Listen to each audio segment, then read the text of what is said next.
Welcome viewers to the next video of the playlist Data Structures in C++. So today we are going to study about priority queue and we will see how it works internally, and priority queue is also known as heap. So first of all, if you have watched the stacks or queue video, that will be very helpful for you to understand this priority queue video. So if you want to watch that, the links will be in the description. So now let's jump into this video.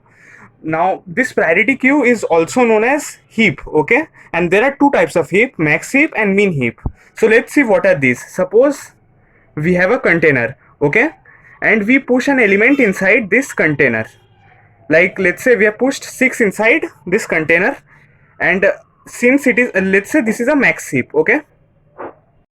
Now that we have pushed 6 inside this container which is acting like a max heap, now if we push let's say 5, okay, then how will internally this blocks look like? So in what happens in max heap is that the element which is max among all these blocks will come at the top.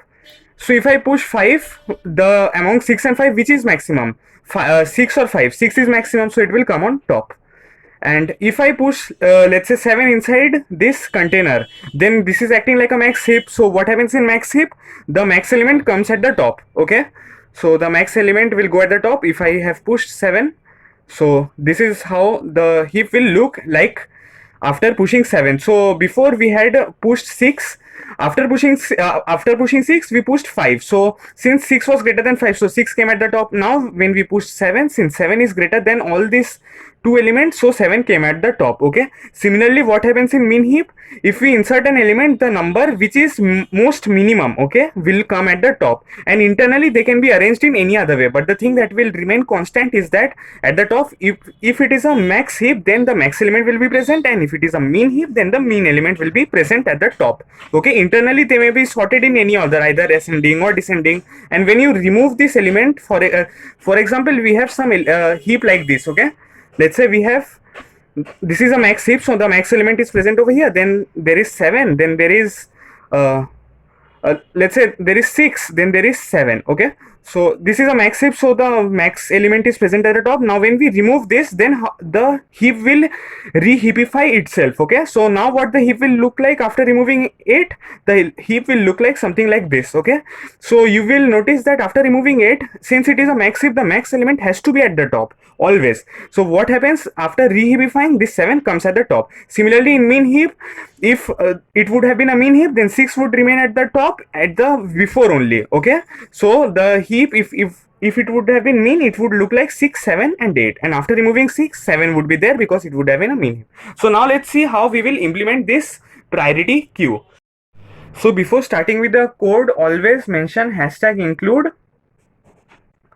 queue, okay, before writing this max heap. So now let's see how we will write a max heap inside the main function. This was to be written inside the header, okay. At the header of your program you had to write this. Now we'll write the main function. Inside the main function, what we'll write? We will write priority underscore queue, and then whatever data type you want, and then the variable, okay. Now since we have seen there are two types of heap, max and min heap, okay. So we will have different ways to declare this also. So if we simply write priority underscore queue and then the data type and then whatever variable we want to represent our heap as, we will write the variable, okay. So by default this is known as the max heap, okay. And if we want to write a minimum heap, we have to write a very huge thing, okay. So I'm writing that we have to write priority underscore queue, QUE, and then int, comma, vector int, comma, greater int.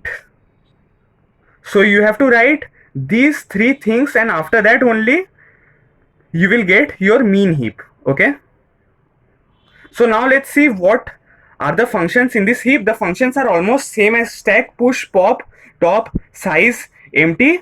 So we will see how we will implement this with the help of heap, okay. Whether we are using max heap or whether using min heap, the functions will remain same, okay. So let's see how we will push element inside the max heap or the min heap, okay. So if we write p dot push and then a random number, let's say 10, then this 10 will be pushed inside this heap. Now if we want to push another number inside this max heap, what we will write? We will write either p dot push, or there is another function which is known as p dot emplace. Okay, now p dot emplace, if we write 30, so now what will the heap look like? Since it is a max heap, so the max element will come at the top. Okay, so if now I write p dot push 40, it will come at the top. Okay, so this is our max heap. Now let's say if we want to remove one element, or before removing an element we want to check what is the element. So what we will do, how we will see what is the topmost element in our heap, we will simply write cout p dot top.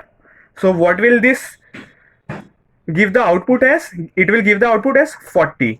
Okay, and suppose if these numbers were not arranged in ascending or descending order, as soon as we remove this 40, they will re-heapify themselves to bring the maximum element at the topmost, since it is a max heap. Okay, so now since p dot top is 40, and now if we do p dot pop, what will happen if we do p dot pop? The topmost element will be removed, so 40 will be removed and our heap will look something like this. Okay, so now what will we have to do if we want to print the elements of a heap? We will simply print it in the way we printed the stacks and queue. We will write while p dot size and then the function greater than 0 or not equals to 0. Okay, greater than 0, and then we will just write cout p dot top and then p dot pop. Okay, why p dot top and then p dot pop?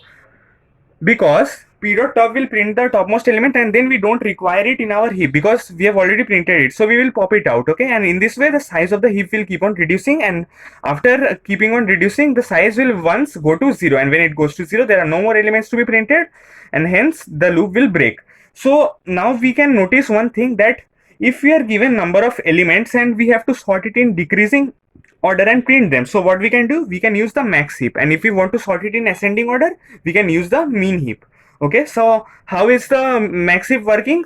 The max element is coming at the top, so whenever we are doing p dot top, the max element will be printed, and after that the re-heapifying of the heap will take place internally and the max element will again come at the top. So when we will do p dot top for the second time, we'll get the second max element, and after popping it out, if we again do p dot top, we will get the third max element. In this way the array in the descending order will be sorted, and if we want to store it in some vector or any other string, let's say, we can do either v dot push underscore back or s plus s, or string is equals to string plus and the number. Okay, so this is how this queue functions, and there is another function which is known as empty.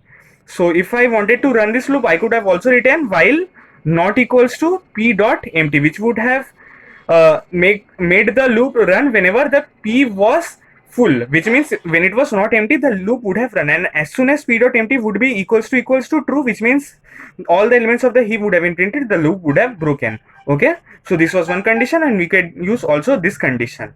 So this was all about priority queues, and where are the priority queues used as? Priority queues are used for finding the kth smallest or kth largest type of questions. Okay, there is a pattern of questions for which this heap is used.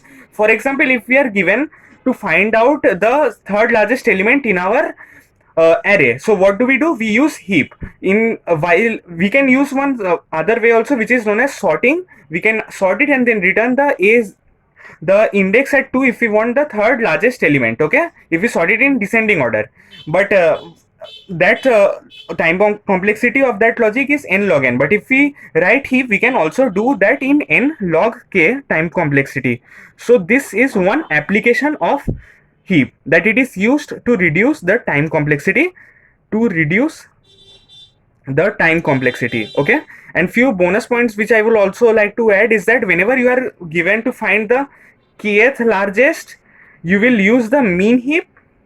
Okay, and if you are given to find the kth smallest number, you will use the max heap. But for now, just keep this in mind. I will surely be making videos on how we can do this, and just keep in mind that it is used for finding the kth largest or kth smallest number in an array by reducing the complexity to n log k from n log n. Okay, which was more time consuming because k is obviously less than equals to n.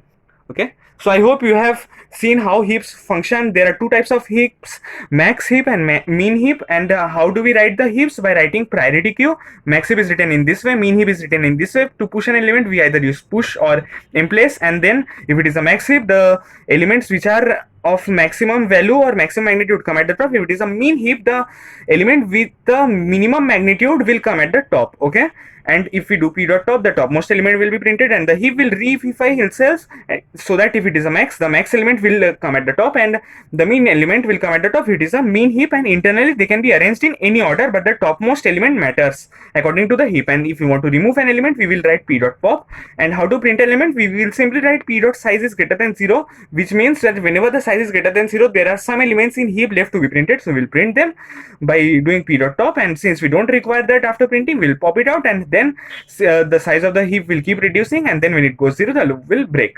So in this way, I hope the basic concepts of heap are clear, and just don't forget to include this queue header file, and then don't forget to write this inside the main function. So thanks for watching. Do ask any doubts in the comments.